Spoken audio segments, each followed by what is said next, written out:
অনুভব, আপনি একজন ফটোগ্রাফার, তো আজকে আপনি আপনার ব্যস্ততার সময়ের মধ্যে রেখেও আপনি আজকে এক্সিবিশনে এসেছেন এবং আপনার যে হবি সেটা আপনি চোখের সামনে দেখতে পাচ্ছেন, কেমন লাগছে?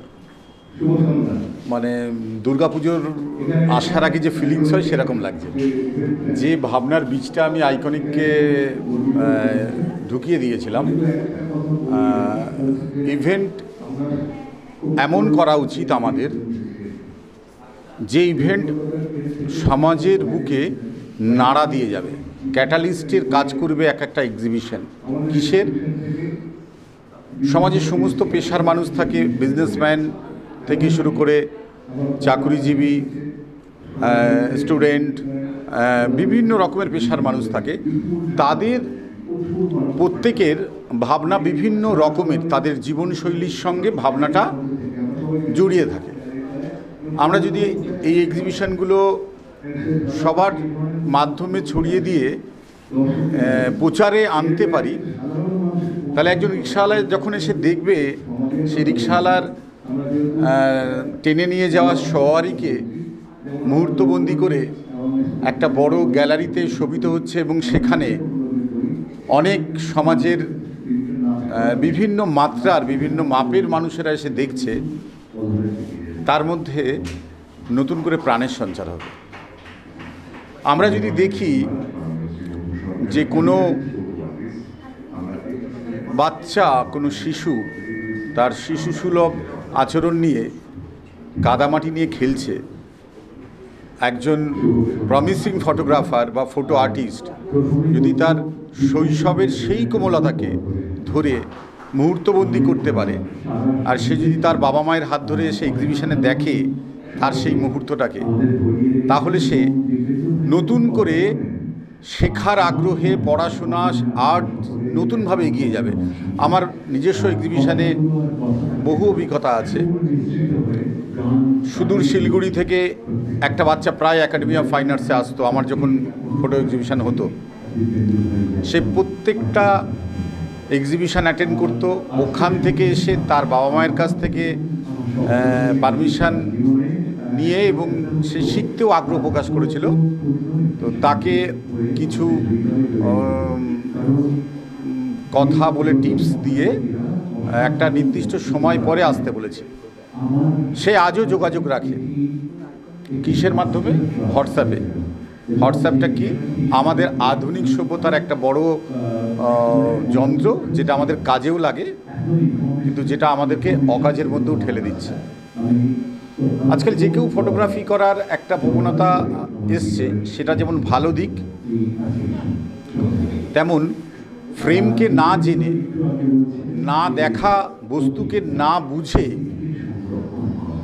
কেউ যদি শিল্প নিয়ে এগিয়ে যায়, তাহলে সেটা অনেকটা ওই আমাদের আজকে একজন বিখ্যাত বক্তা বললেন যে আর্টিফিশিয়াল ইন্টেলিজেন্স রবীন্দ্রনাথ থেকে দুটো লাইন, জীবনানন্দ থেকে দুটো লাইন, শ্রীজাত থেকে দুটো লাইন নিয়ে যে কবিতাটা লিখে দেবে 1 সেকেন্ডের মধ্যে, সেই কবিতাটার কোনো জাত থাকবে না। হ্যাঁ, ফটোগ্রাফির এক্সিবিশন আইকনিকের উদ্যোগে হচ্ছে, খুব প্রশংসনীয় উদ্যোগ নিঃসন্দেহে। খুবই, আমি এর আগেও বললাম, দক্ষিণ কলকাতার একেবারে হার্টে, মানে একদম হৃদয়স্থলে গ্যালারি গোল্ডে জাস্ট 2 দিনের জন্য আজকে এবং আগামীকাল ব্যাপী এই অনুষ্ঠান, এই প্রদর্শনী চলছে। ভীষণ সুন্দর একটা উপস্থাপনা, কারণ এখানে দেখলাম প্রায় 110টির উপর ছবি রয়েছে। এত রকমের, এত জন পার্টিসিপেন্টস এসছেন, তারা পার্টিসিপেট করেছেন।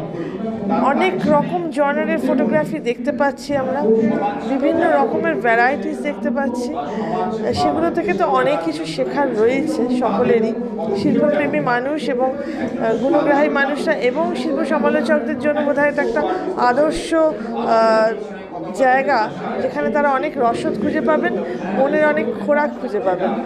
আর এটুকু বলবো যে আজকের দিনে, আজকের বর্তমান পরিস্থিতিতে দাঁড়িয়ে, যখন আমাদেরকে প্রযুক্তি এতটাই ঘিরে ধরেছে, গ্রাস করে ফেলেছে, সেখানে দাঁড়িয়ে এরকম একটা উদ্যোগ, ফটোগ্রাফি, একটা বিশেষ রকমের ভিজুয়াল আর্ট ফর্ম, তার এত সুন্দর এক্সিবিশন, এটা তো অবশ্যই আমাদের মনকে নাড়া দেবে মনের কাছে এবং আমাদের সমাজের কাছে একটা বিশেষ বার্তা বহন করে যে আসুন আমরা কিছুটা মনকে, হৃদয়কে সময় দিয়ে খাটিয়ে চোখ, লেন্স এবং হৃদয়কে এক জায়গায় এনে কিছু নতুন সৃষ্টি করি।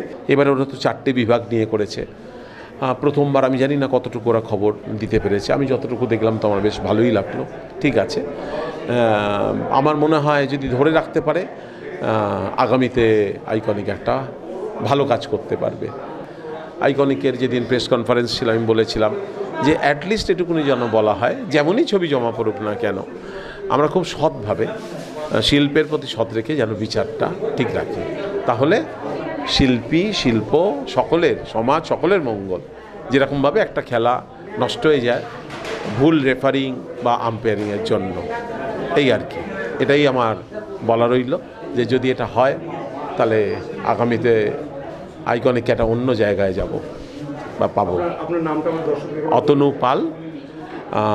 ছোট্ট পরিচয় দিতে গেলে ন্যাশনাল জিওগ্রাফিকের একাধিক কালেক্টরস এডিশন, ন্যাশনাল জিওগ্রাফিকের ক্যালেন্ডার এডিশন, ন্যাশনাল জিওগ্রাফি যখন 5টা বিল্ডিং জুড়ে, গ্যালারি জুড়ে নয়, এক্সিবিশন করে তার কভার ফটোগ্রাফ, আপনাদের আশীর্বাদে ভালোবাসায় এই 140 কোটির ভারতবর্ষে আমি এখনো পর্যন্ত এই কমেব অদ্বিতীয়। নমস্কার, আমি মল্লার, তালবাদ্য শিল্পী এবং সুরকার মল্লার ঘোষ। গ্যালারি গোল্ডে আজকে এক অসাধারণ অনুভূতি নিয়ে আজকে বাড়ি যাব। এখানে আইকনিক, অসাধারণ একটি আইকনিক চিত্র প্রদর্শনীর আয়োজন করেছেন এবং প্রত্যেকটি ছবি দেখে আমার যে প্রথম অনুভূতিটা হলো, প্রত্যেকটি ছবি যেন কথা বলছে এবং তার মধ্যে থেকে আমি অনেক সুর এবং ছন্দ খুঁজে পাচ্ছি।